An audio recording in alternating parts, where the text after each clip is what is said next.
Meus irmãos, boa noite, a paz do Senhor, uma noite abençoada para vocês, que nessa noite de segunda-feira o Senhor venha falar uma vez mais aos nossos corações. Eu peço que você curta esse vídeo, também se inscreva no canal se ainda não for inscrito.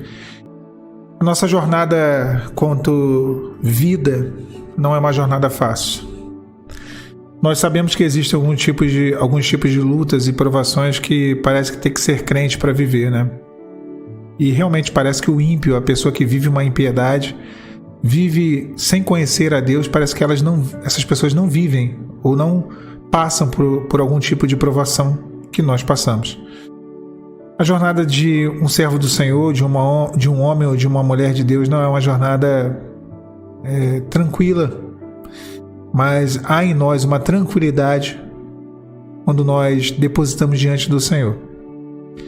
Diversos personagens bíblicos passaram por tribulações, tiveram a sua fé provada, chegaram ao seu limite, viveram tempos difíceis, dias difíceis, perderam pessoas que amavam, perderam coisas, bens, algo que ao longo de suas vidas conquistaram.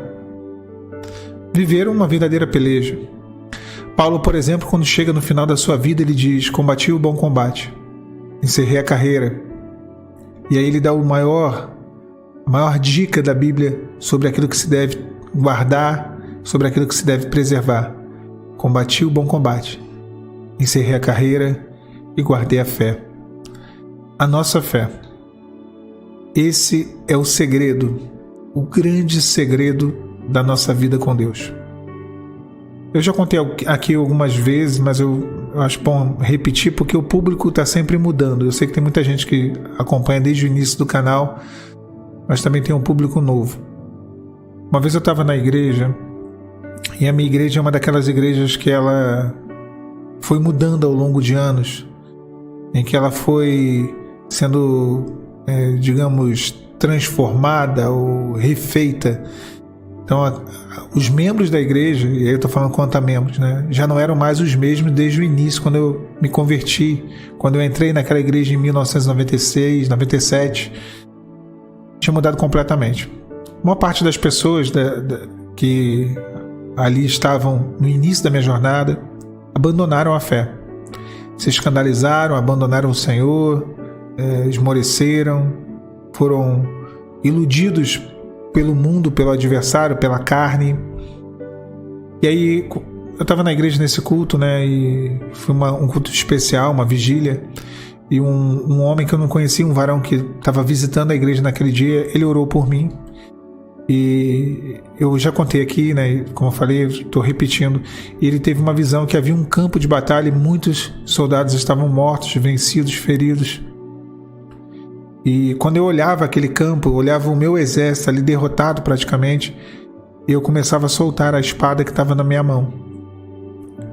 Por medo, eu ia soltar a espada e até mesmo para tentar fugir daquele campo de batalha para não ter o mesmo fim que aquelas pessoas. E na hora que eu começava a soltar a espada, o general do meu exército parava do meu lado e ele virava para mim e ele dizia: nunca faça isso. Jamais solte a tua espada. Porque no dia que você soltar, você será como eles. Enquanto você estiver com essa espada, nunca acontecerá contigo o que aconteceu com eles. E a espada, eu acho que ela simboliza a nossa fé. Aquilo que nós aceitamos, aquilo que nós ouvimos de Deus, porque a espada também é a palavra de Deus. É a arma que é uma arma ao mesmo tempo de defesa, mas também é uma arma de ataque. Eu não sei o que Deus te disse quando você iniciou essa batalha, que talvez agora, depois de meses, depois de anos, você esteja bem cansado. Eu não sei qual foi a palavra que o Senhor te deu, eu não sei qual foi a espada, eu não sei qual é a fé, qual foi a promessa que Ele colocou no seu coração. Mas se você soltar essa espada, o seu fim será de derrota. E eu estou falando com alguém que talvez tenha decidido no dia de hoje, nessa noite, decidido desistir. Deus manda te dizer nessa noite: desista de desistir. Ele não quer que você desista disso. Ele não quer que você desista do propósito. Ele não quer que você desista do seu processo, da sua batalha, sobretudo da sua promessa. Deus sabe pelo que passamos. Ele sabe. Eu nunca ousaria em dizer para você: continue, pare, faça, não faça. Eu não conheço o teu processo. Na verdade, irmãos, eu não conheço nem o meu processo direito. E eu sei que é muito fácil ser especialista do deserto alheio, porque no nosso deserto nós somos os piores para ler, para entender, para compreender. Mas no deserto alheio é muito mais fácil a gente observar. É muito mais fácil a gente discernir. Mas o Senhor, Ele conhece o meu, o teu, o nosso processo. Ele conhece essa batalha que você está travando. Ele sabe o quanto você já lutou e o quanto que você cansou por lutar. Ele sabe o tempo que você vem sofrendo por essas coisas. E quanto que isso tem sido cíclico.